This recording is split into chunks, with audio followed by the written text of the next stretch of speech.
안녕하십니까. 자기소개서 쓰기 전략 특강을 시작하도록 하겠습니다. 자기소개서는 대입에서 종합전형의 필요 서류로 알려져 있습니다. 학교 생활기록부와 자기소개서, 추천서 등이 종합전형의 서류이죠.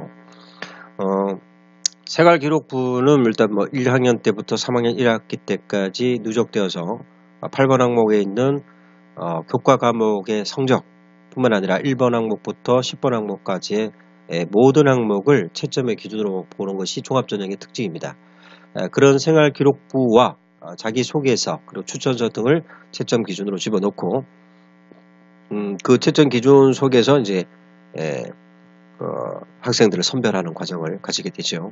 그래서 자기소개서는 어떤 식으로 쓰는 것이 생활기록부는 이제 기본적으로 이제 생기부를 작성하는 과정이 3년 동안 있으니까 나중에 또 시간이 되면 생활기록부 작성 요령이라든가 생활기록부에 어떤 식으로 전개를 해 나갈 것인가를 설명드리도록 하고, 오늘은 자기소개서를 작성해야 할 올해 이제 대학을 갈 학생들을 위해서 길게는 한 60분 정도 소요될 수 있는 설명을 하도록 하겠습니다. 자, 먼저 자기소개서 전략.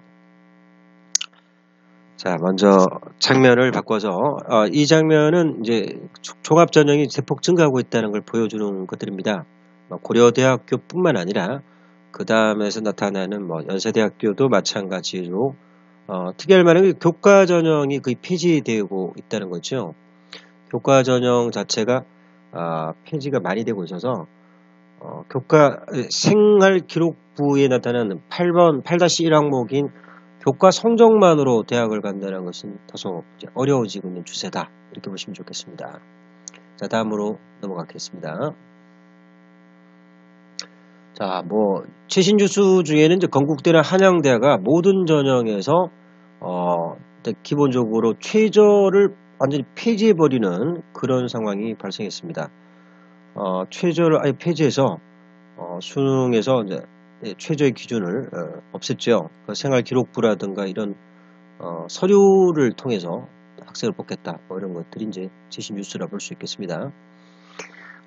일단 종합전형 이외에도 교과전형도 있죠. 교과전형은 생활기록부상 8-1 교과학습 점수가 높은 학생들이 이제 눈여겨볼 만한 것들입니다. 단국대학교, 명지대학교, 상명대학교, 성신여대 등 교과 100% 전형이 꽤 있고요. 노란색 칠한 부분은 최저조차도 없는 대학들입니다. 그러니까 최저가 없다는 얘기는 교과 성적 자체가 상당히 상위권이 있어야 된다, 이렇게 보시면 되겠고요. 자, 그 다음 서류와 면접을 시행하는 교과 전형도 있습니다. 이화여대가 대표적인 학교죠. 1차에서 이제 가보시면 최저는 없지만 면접을 꼭 봐야 된다, 이런 것들도 있죠. 자, 오늘은 종합전형 중심 얘기를 할 거라 일단 교과전형의 성적 정도만 잠깐 살펴보겠습니다. 이거 뭘 나타낸 거냐면 한양대학교 입시 결과입니다. 2016학년도죠. 2017학년도는 곧 또 발표되겠습니다. 그러니까 2018년이겠죠. 국어 국문학과가 1.36으로 가장 낮은 점수예요. 이게 가장 낮은 겁니다. 그러니까 이게 가장 낮다는 얘기는 다시 말씀드리면 성적이 상당히 높다. 심지어는 가려져 있습니다만은 생명공학은 1.02 평균 합격 점수예요. 이 웬만한 교과 성적으로는 한양대 얼씬도 못한다, 이런 얘기죠. 교과 성적만으로는 대학 입시를 준비하기는 다소 어렵겠구나, 이런 결론을 내릴 수 있습니다. 모집 인원도 줄어들거나 폐지되는 학교도 많고, 상위권에서는 성적 자체도 상당히 높은 성적이죠. 잠깐 볼까요? 연세대학교가 1.0에서 1.4까지입니다. 이건 연세대학교 같은 경우는 일단 교과 100%가 아닙니다만은 이 정도 높아요. 고려대, 쭉 보시면 다 최저치를 잡아도 한국예대급이나 중앙예대급이 1.8등급 수준입니다.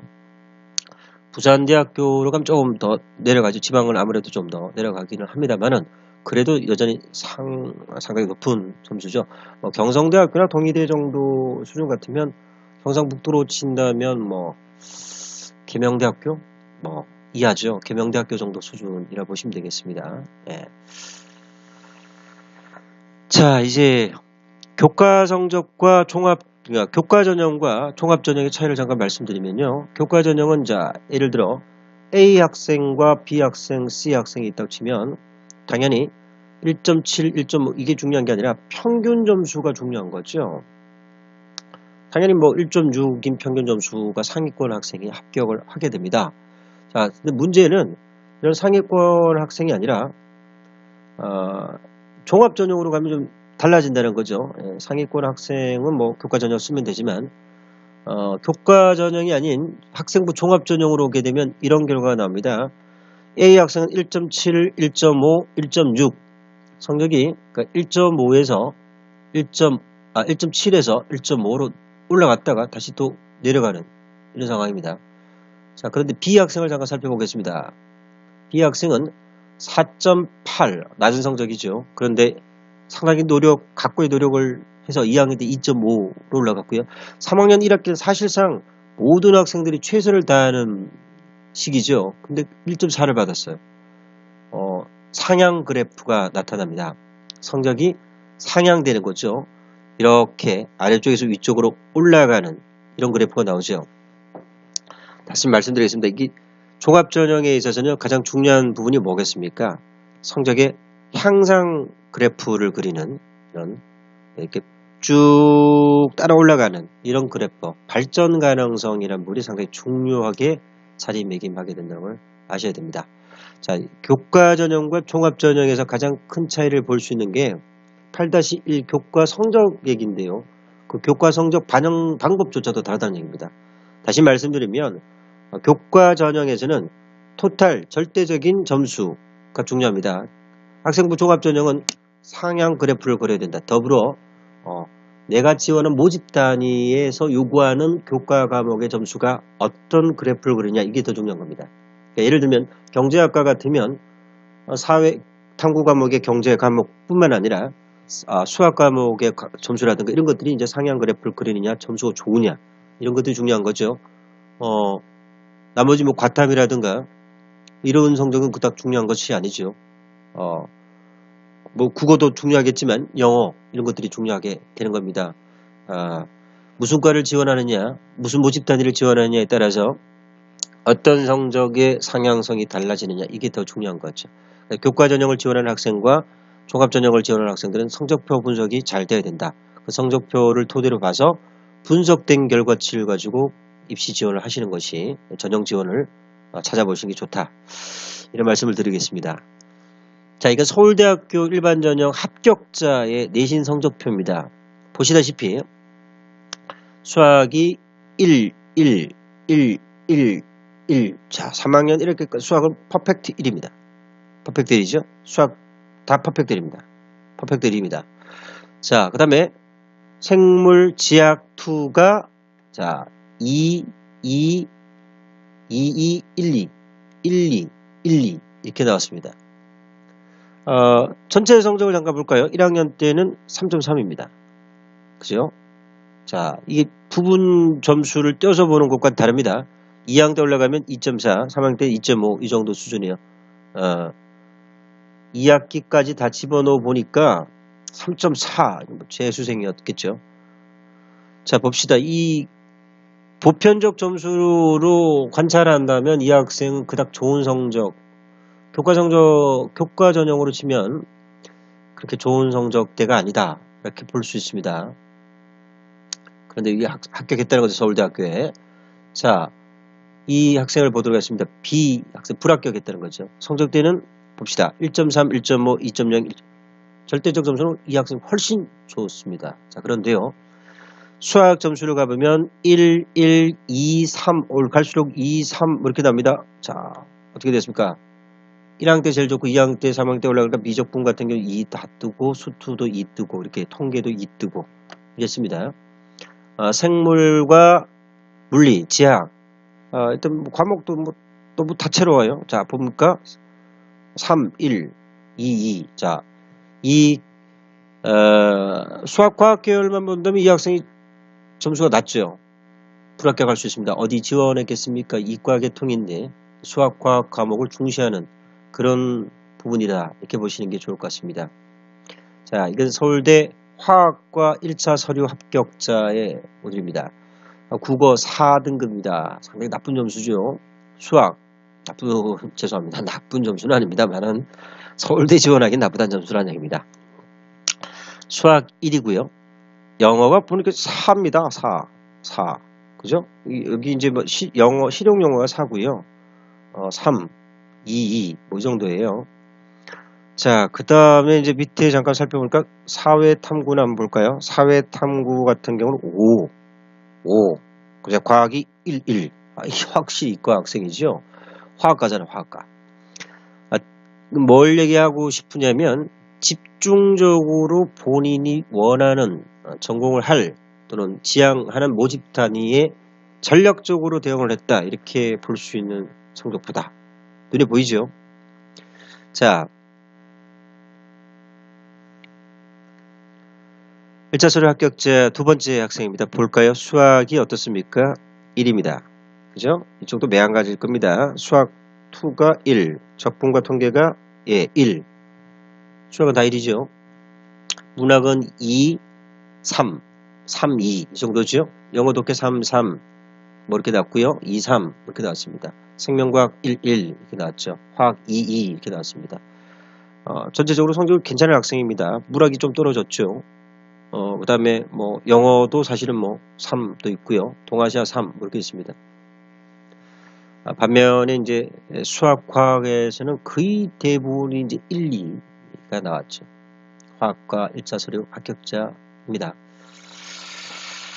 자, 보셨다시피 세 번째 학생 그 3학년 거죠. 그죠? 아까 앞에 건 잠깐 이전으로 갈 것 같으면 1, 2학년 거라면 3학년 건데요.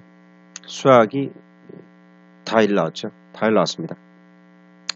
그 다음에 영어가 다 2 나왔고요. 물리. 자, 이거 봅시다. 이 학생은 이제 3학년 1학기가 사실 죽음의 학기네요. 수학과 거의 과학이 지배적입니다. 상당히 좋은 성적을 냈다는 거죠. 합격할 수, 1차 서류 합격을 할 수밖에 없는 그런 성적표다. 이렇게 볼 수 있겠습니다. 요거는 이제 직접 분석해 본 겁니다. 자, 보니까 3학년 건데요. 9가 5입니다. 예, 5예요. 독서한 문법 1, 2가 다 5예요. 수학 5고요. 이 학생은 어디 가야 되겠습니까? 예, 중국어가 1입니다. 중국학과를 지원한다면 조금이라도 이제 도움이 되지 않을까. 이런 성적표네요. 자, 다음을 보도록 하겠습니다. 이건 저희가 지금 자소서 특강하는데 왜 이런 얘기를 하고 있냐. 이해가 돼야지 어떻게 쓸 건가 내 성적표를 보고 내가 어떤 전략으로 임할 것인가. 그거를 이제 제가 말씀드리는 겁니다. 물론 1부, 2부 끊어서 하겠습니다. 2부는 이제 실체적인 자기소개서를 설명해야겠지만 1부에서는 자기소개서의 도입 과정이라고 보시면 되겠습니다. 어떤 식으로 할 것이냐. 이걸 우리가 한번 전략적인 분석을 해볼 필요가 있지 않느냐. 자, 여기에 나온 부분은 학생부의 생활기록부죠. 죄송합니다. 생활기록부에 기재된 항목인데 총 10개 항목이 있습니다. 1번 인적, 학적, 출결, 수상, 자격, 진로희망, 창의적 체험, 교과학습 8번 항목이 이제 우리가 아까 점수 들어갔던 부분이죠. 여기는 세특도 들어가죠. 세부 특기사항 들어가는 거예요. 독서활동, 그 다음에 행특. 자, 종합난 이렇게 구성이 되어 있지요. 자, 요거 잠깐 옮겨보도록 하겠습니다. 요 위에 1, 2, 3번은 그닥 중요한 채점 기준이 없어서 일로 옮겨가도록 하겠습니다. 자, 보십시오. 이제 수상 경력부터가 다 뭐가 되는 겁니까? 전공 적합성, 성실성과 관련됩니다. 전공 적합성이 맞는 학생을 뽑는 것이 중요하고 성실한 태도, 일관성이 있고 인성과 품성이 좋은 학생들을 대학에서는 원하겠지요.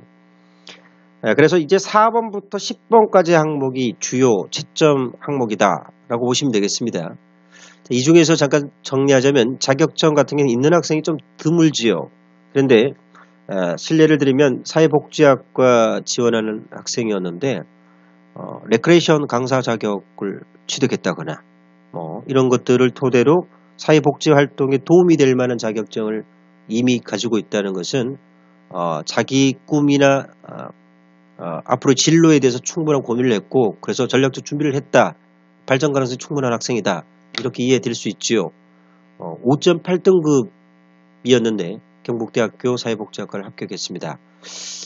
그 좋은 점수 아니잖아요. 5.8등급이 9등급 중에 그 6등급에 가까운 상황인데 경북대학교를 합격했다는 것은 우리가 한번 생각해 볼 만한 것이다. 이렇게 생각됩니다. 자, 다음으로 넘어가도록 하겠습니다. 자, 이 부분을 잠깐 살펴보겠습니다. 4번부터 시작하는 거지요. 아까 말씀드렸던 1, 2, 3번 항목은 인적사항이라든가 학적사항이라든가 출결사항들은 일단 넘어왔습니다. 그 부분에서는 큰 문제가 없는 한 감점 요인은 없을 거다. 뭐 출결사항 같은 경우는 감점 요인이 발생할 수 있으니까요. 성실성이라든가 이런 부분에서. 자, 이제 수상 경력은 전공 관련성과 학업 관련성, 발전성을 보는 겁니다. 그러니까 수상 경력이 많다고, 그러니까 양이 많다고 좋은 건 아니라는 얘기죠. 질적으로 내가 지원하는 모집 단위와 관련성이 있는 수상 실적이냐, 그 다음에 학업과 관련된 내가 공부를 할 학업과 관련된 수상 경력이냐, 그리고 이것이 이제 본인의 어떤 노력 여하에 의해서 준비가 되어지고 향후 진로에 대한 충분한 고민을 토대로 한 수상 경력이냐 이런 것들이 이제 중요하겠죠. 자, 이거 5번 하면 자격증 아까 말씀드렸던 겁니다. 전공과 관련된 그러니까 내가 지원한 모집 단위와 관련된 거 있으면 유리하다. 자, 진로 희망 적죠. 자, 학년별로 진로가 좀 성숙한 형태로 나타나면 좋겠다. 일관성이 있으면 좋겠다. 이건 뭐 중요한 얘기죠. 너무 변화무쌍한 그런 진로 희망사항은 사실상은 이제 이 진로에 대한 고민이 그닥 많지 않았다. 또는 그 진로에 대한 노력을 하기 시간적으로 부족하죠. 일단 기본적으로. 그렇기 때문에 좋지 않다. 변경되면 변경 사유가 기록되면 좋은데 그 변경된 사유를 어디다 기록할 거냐. 뭐 여러 가지 자소서라든가 뭐 생활기록부 이 속에서 이제 뭐 특기사항이라든가 행동 특기사항이라든가 이런 부분에 기재가 돼 준다면 충분히 도움이 되겠죠. 자, 1학년 때 의사, 2학년 때 외과 의사, 3학년 때 정형외과 의사 어때요? 일관성이 있지요. 좀 더 상세해지고 성숙한 모습을 보이고 있습니다.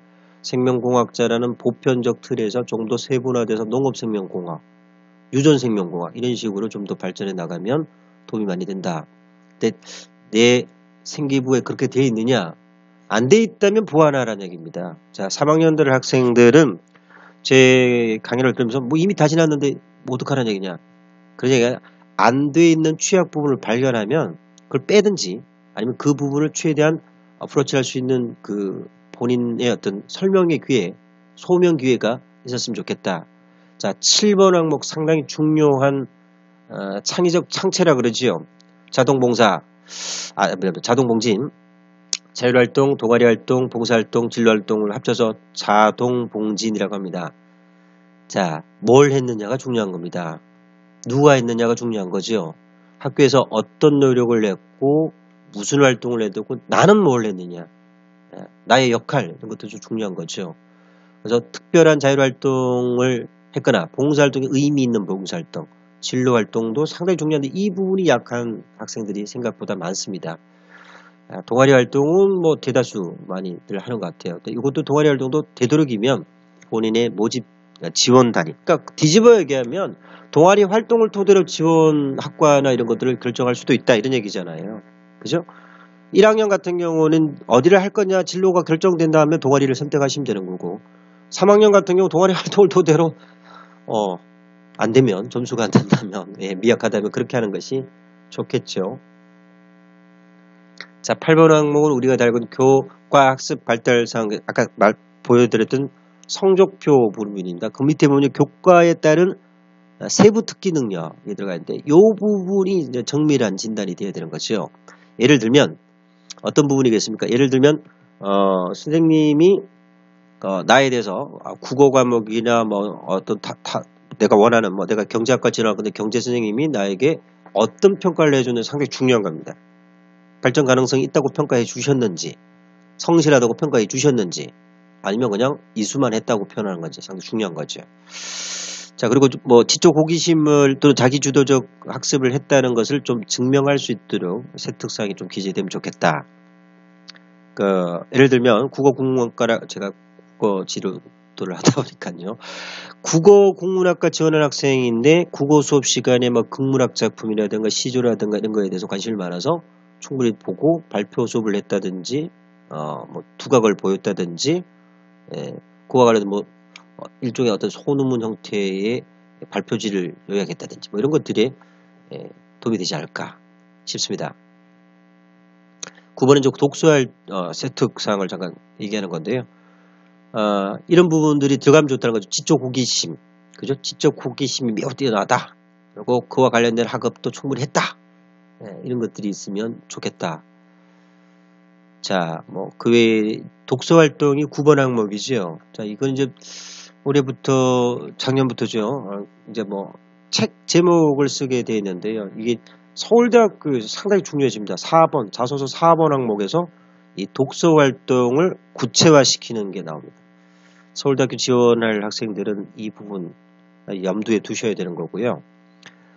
독서 활동 자체도 사실은 자소서에서 큰 중요 소재가 되지요. 책을 읽고 그 책을 통해서 느끼고 배우고 감상한 것이 결과적으로 내 진로에 큰 영향을 미쳤다든지 그 책을 통해서 어떤 생각의 변화를 가져왔다든지 이런 부분에서도 많이 활용되기도 합니다. 10번 항목은 행동과 종합 의견단입니다. 선생님들이 쓰시는 부분인데 내가 전공 지원하는 학과와 좀 많이 매칭되는 성격이며 노력이며 이런 것들이 좀 구체적으로 잘 드러났으면 좋겠다는 생각이 듭니다. 10번은 생략해 놨습니다. 독서 활동은 이제 뭐 요거 넘어가도록 하겠습니다. 자, 그래서 1, 2학년들한테 말씀드리고 싶은 내신 관리 잘해야 된다. 일단 8번 항목의 점수 숫자가 정량적 평가에 있어서 숫자에서 밀리지 않았으면 좋겠다. 그렇다면 교과 전형도 지원 가능하고 종합 전형에도 유리하다. 그리고 이왕이면 좀 이렇게 상향 그래프를 그을 수 있으면 좋겠다. 그 다음에 적극적 참여를 해라, 수업에. 그리고 선생님과 친분을 지내면서 질문도 하고 선생님과 교류를 하면서 좀 더 좋은 아이디어를 만들어냈으면 좋겠다. 계획성 있는 독서. 그다음에 아까도 계속 강조했던 게 전공과 관련, 내 진로가 선정이 안 돼 있다면 이게 준비가 안 되죠, 이게. 진로가 이미 결정돼 있어야지 이게 전공 관련 활동을 할 수 있고, 동아리 활동, 자동봉진, 자율 활동, 봉사 활동, 진로 활동을 다 할 수 있는 거야. 그러니까 1학년 때가 상당히 중요한 시기인 거죠. 3학년 학생들은 이제 그렇다고 슬퍼할 필요는 없고, 생활기록부에 기재된 내용을 토대로 해서 내가 어떤 전형 그리고 어떤 학과를 지원할 건가를 좀 분석해 볼 필요가 있다. 생활기록부 상당히 중요한 거죠. 자, 이거 아까 말씀 순서상으로 본다면 진로를 먼저 선정하고 학과 선정, 대학 선정, 전형 선택 이렇게 되는 거죠. 자, 이거는 넘어가도록 하겠습니다. 이게 반영 비율이 3학년들도 아직 늦지 않았다. 보세요. 3학년 반영률이 40%나 50% 되는 경우 상당히 많아요. 그러니까 생기부에 쓰이는 8번 항목을 벌써 포기하실 이유는 전혀 없다. 그리고 또 상향 그래프라는 자체를 보면 3학년 때에 정점을 찍어주시는 게 좋죠. 조금이라도 올라가시는 게 좋고요. 전략적으로 과목을 선정하시는 것도 좋고요. 자, 이거는 뭐 생략하도록 하겠습니다. 자, 학생부와 서류를 보면요. 이렇습니다. 기본 역량이 안 되는 학생은 힘들죠. 교과가 1이라면 비교과 1, 서류 2라는 얘기예요. 생각보다 자기소개에서도 상당히 큰 비중을 차지하지만 이 교과 비교과 합치면 뭐예요? 학생부죠. 학생부가 잘 준비가 안 되는 학생들은 서류를 아무리 잘 써도 합격 가능성이 그렇게 높지 못할 수 있습니다. 적어도 교과가 만약에 좀 미흡하다. 그렇지만 나머지 2가 뭐예요? 비교과나 서류가 있으니까 실망할 필요는 없다. 이런 얘기죠. 예. 자, 이거 한양대학교에서 발표한 생활기록부 반영 방법인데 특이할 만한 건 맨 하단에 있습니다. 학생부 교과를 아예 반영 안 하겠다는 얘기입니다. 교과 이수한 것만 보겠다는 얘기죠.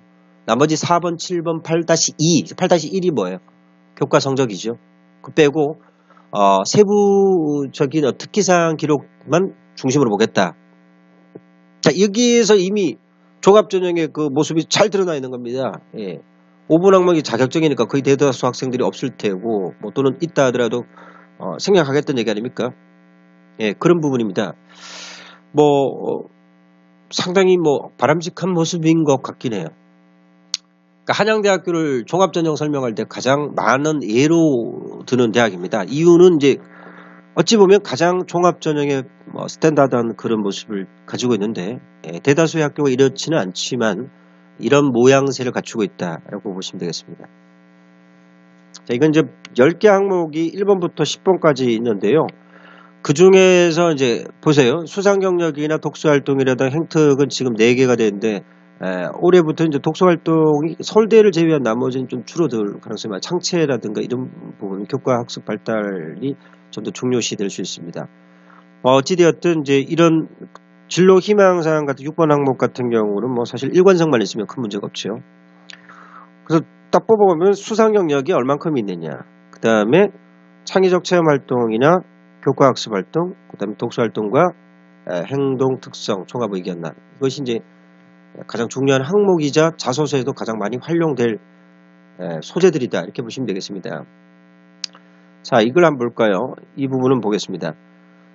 중요도 순으로 보면 10번, 9번, 4번, 8번, 7번 이렇게 간다, 이런 얘기예요.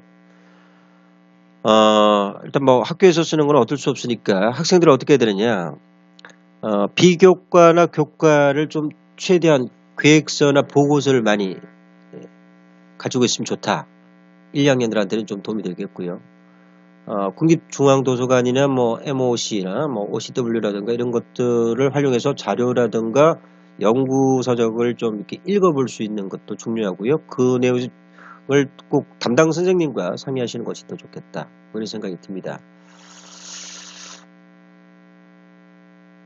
자, 지금까지는 앞서 얘기했던 것은 종합전형에서 생활기록부 부분이 어떤 식으로 적용되고 그것이 어떤 식으로 채점에 활용되고 자기소개서는 어떻게 활용할 건가를 좀 잠깐 분석해 본 건데, 구체적 분석은 개인별로 다 하는 것이 맞다고 생각됩니다. 그래서 구체적 분석에 대해서는 향후 방문이라든가 기타 이제 첨삭 요구를 이제 홈페이지라든가 블로그를 통해서 제시해 주신다면 개별적으로 해드리겠습니다. 1부 수준은 여기 마치고요. 2부 수준은 구체적으로 대입자소서 항목 하나하나 따져가면서 작성하는 방법을 맞춰보도록 하겠습니다. 들어주셔서 고맙고요. 마치기 전에 구독 그리고 좋아요 한번 눌러주시면 좋겠습니다. 조회가 많이 될수록 힘이 더 난다는 거 잊지 말아 주십시오. 감사합니다.